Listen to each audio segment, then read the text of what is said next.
কি ব্যাপার তুই এখানে? কি হচ্ছে এসব রাফসান? কি হচ্ছে মানে? কয়দিন পর আমাদের বিয়ে, তুমি একটা মেয়ে নিয়ে এরকম লাইভ শোতে কি করছো এগুলা?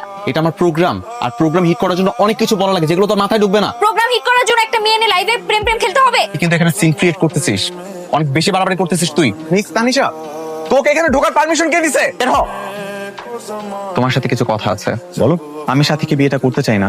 তাই নাকি? তুমি সঠিক সিদ্ধান্তটাই নিয়েছো। আসলে সাথীর কোনোভাবেই তোমার যোগ্য ছিল না। তুমি আজকে এই বিয়েটা ভেঙে দাও। নানিকে বলো সাথীকে নিয়ে বাসা থেকে চলে যেতে। ওর জন্য আমার অনেক ক্ষতি হয়ে গেছে। ডোন্ট ওয়ারি, টেনশন করো না, সেটা আমি দেখছি। বাড়াবাড়ির একটা সীমা থাকতে হয়। তুই কেন গিয়েছিলি রাফসানের অফিসে? বল কেন গিয়েছিলি? বস। আম্মা, আপনার সঙ্গে আমার কিছু কথা ছিল। বলো বাবা। রাফসান সাথীকে বিয়ে করতে চাচ্ছে না। অবশ্য আমিও চাই না যে আত্মীয়র মধ্যে আবার নতুন কোনো আত্মীয়তা হোক।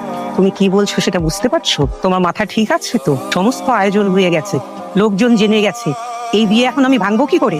সবকিছু কিভাবে ঠিক হলো? আমি তো আপনাকে পাকা কথা দেইনি। তাছাড়া রাফসানও চাচ্ছে না সাথীকে বিয়ে করতে। সমস্যাটা কি বাবা, আমি একটু জানতে পারি? আম্মা, বললামই তো, আমি আত্মীয়তার মধ্যে আত্মীয়তা বৃদ্ধি করতে চাচ্ছি না। একবার চিন্তা করো তো, এই মেয়েটার কি হবে? আপনার নাতনি কি হবে আমি সেটা কিভাবে বলবো? আম্মা, আপনাকে ফাইনাল সিদ্ধান্তটা জানিয়ে দিলাম। আমি রাফসানকে কোনো মতেই সাথে সাথে বিয়ে দেবো না। এটা আমার ফাইনাল ডিসিশন।